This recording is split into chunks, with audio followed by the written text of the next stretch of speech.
Hello everyone and welcome to a game that was played today in the Dutch Open Championship. It's a game between Russian Grandmaster Vyacheslav Ikonnikov and German FIDE Master Reiner Odendahl. And it's a game that you will not see happen very often. Maybe you will between maybe lower rated players, but not very often between a FIDE Master and a Grandmaster. So without further ado, let's just check it out. And I would just like to mention that for those of you who have downloaded and enjoyed my chess clock application for Android, that the same is now available also for iOS. So do check it out, do download it. I will put a link in the description below. It will be the first thing you see, so do check it out. And I don't have an Apple device, so I can't try it out for myself, but a gentleman who developed the app says that it should be working properly like the Android version. So feel free to send your feedback, and also on the App Store you can also just send your feedback and suggestions directly to him, to Mr. Ivan Amidžić. So getting back to the game. Odendahl plays c4, so the English is on the board. We have c5, g3, g6, and fianchettoing of the bishops. Bishop g2, bishop g7, so we have the symmetrical variation of the English. Knight f3, knight to c6, and now Odendahl castles. We have d6 by Ikonnikov. We have knight to c3, just developing, e6, and now d3. And here knight g to e7, black is also now ready to castle. Rook b1, you want to get your rook away from this diagonal as soon as possible. You want to play a3, b4, grab some space on the queen side. We have castles by black, and now bishop to d2, just continuing development. And now b6, also preparing to maybe fianchetto the light square bishop. We have a3, white prepares b4, and now bishop to b7, opposing white's strong light square bishop. And now white continues to expand on the queen side with b4 and queen to d7 now.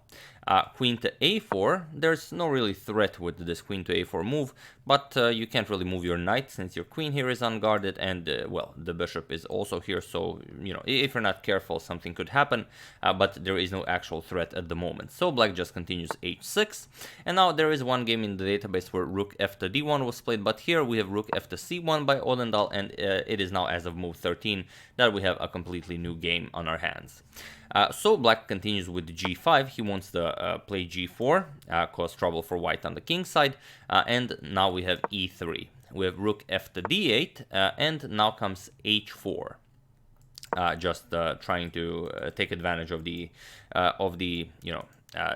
g pawn that is quite weak now, but now black just advances it. We have g4 attacking the knight, and the knight to e1, and here knight to g6. Black is now ready to further expand. He wants to play f5, e5, and start an attack with f4. So queen to d1. Now white says, okay, my queen is not really doing anything here, so better just get her back into the game. Queen to d1, and now as the g pawn is under attack, you have f5, so just defending it. Queen to e2, and now rook back to f8. So the break will be further supported after e5 and f4 has been played. Queen to f1, and now we have rook 8 to c8. So if the position opens up, the rook will be ready there. We have knight to b5. Again, there's no actual threat, but you have to be somewhat careful. For example, if the queen leaves the 7th rank, you can play something like knight captures on a7, and then if the knight captures, the bishop will be unguarded. But as long as the queen is here, there is no threat here. But the bishop to a8, just to be safe. Now the queen also keeps an eye on the a7 pawn. With bishop to c3, now offering to exchange dark square bishops, as black's dark square bishop was much better than white's dark square bishop, and black, of course, denies white this idea. With e5, now preparing f4, b captures on c5, with d captures on c5, still keeping an eye on the d4 square, and now bishop back to a1. The bishop will be very safe there, and also you have a square for your knight to retreat to if needed, if black attacks, for example, with a6. And black waits no longer. We have f4.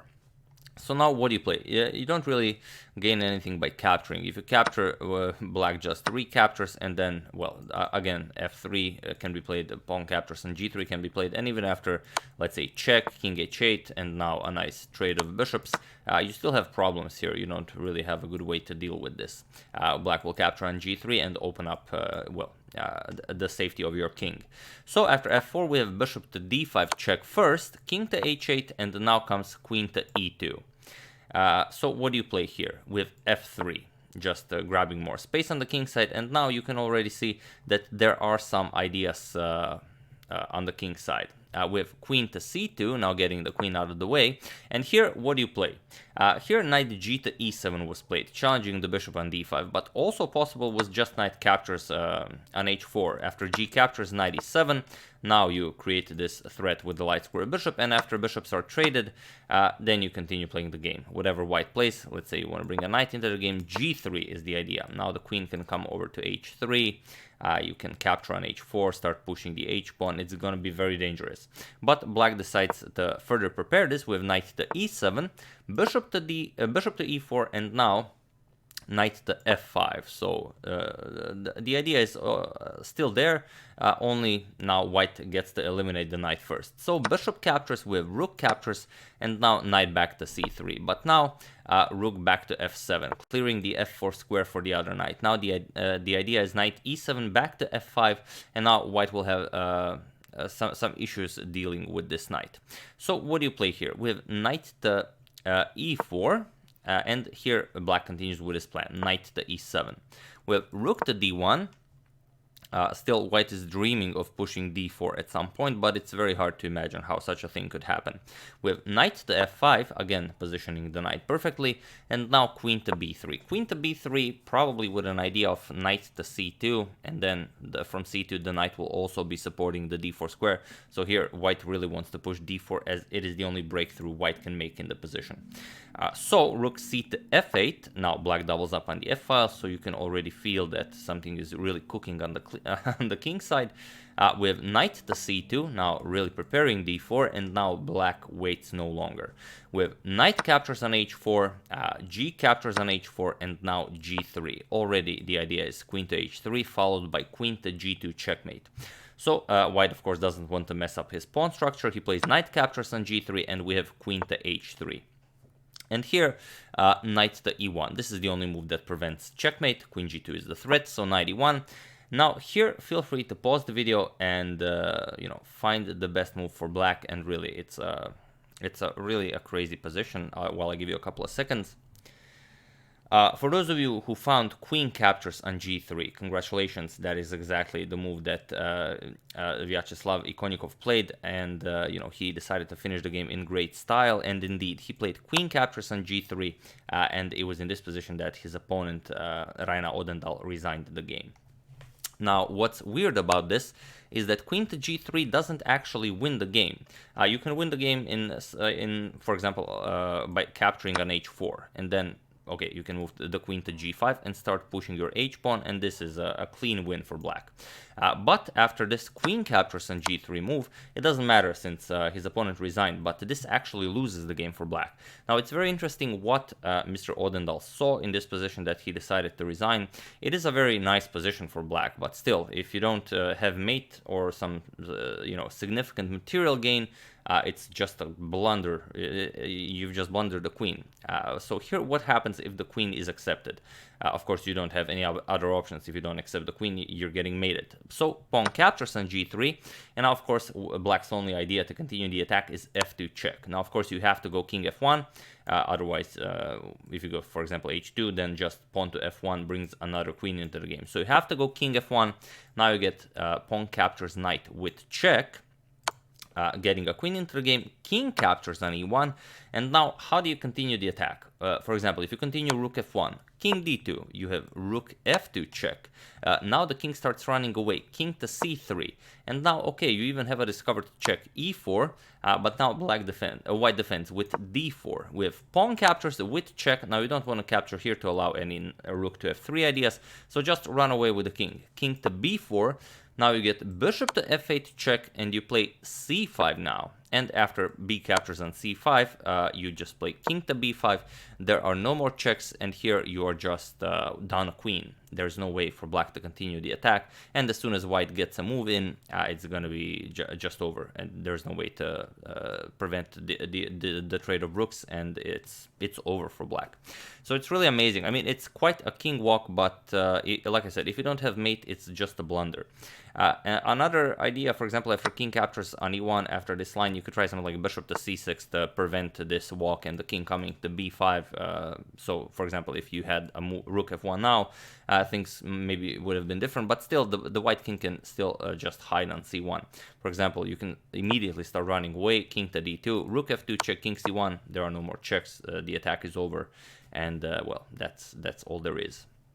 So really amazing game, and it immediately reminded me, I saw Chess24's tweet about this game, that it's very unfortunate how white decided to resign after queen captures on g3, and yes, it is very unfortunate, but still, you know, it does happen. It reminds me of this one game, a colleague of mine from my chess club, it was maybe some 10 years ago. He resigned, he saw that his opponent was winning a piece, and, you know, okay, he resigned, you know, he lost the game.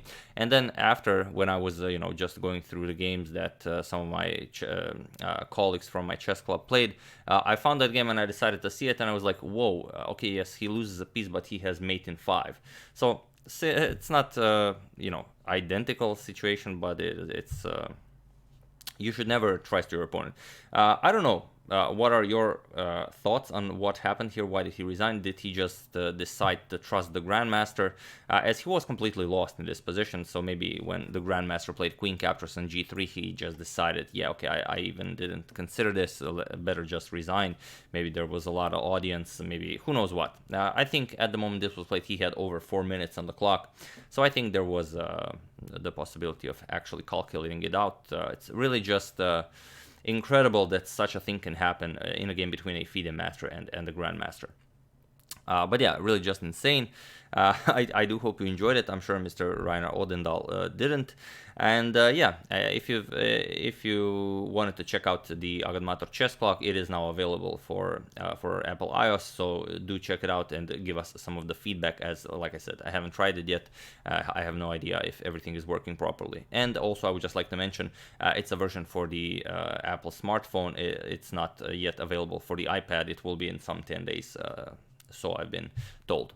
So yeah, that's the game. I do hope you enjoyed it. I would like to thank Jody Paulette for her contribution to my channel. Thank you a lot. I really appreciate it. As usual, you can check 2 of my previous videos here. Thank you all for watching, and I will see you soon. Checking up on your suggestions, continuing the Capablanca saga, and covering whatever is happening in the world, such as this beauty here. Thank you all. I will see you soon, and have an excellent rest of your day.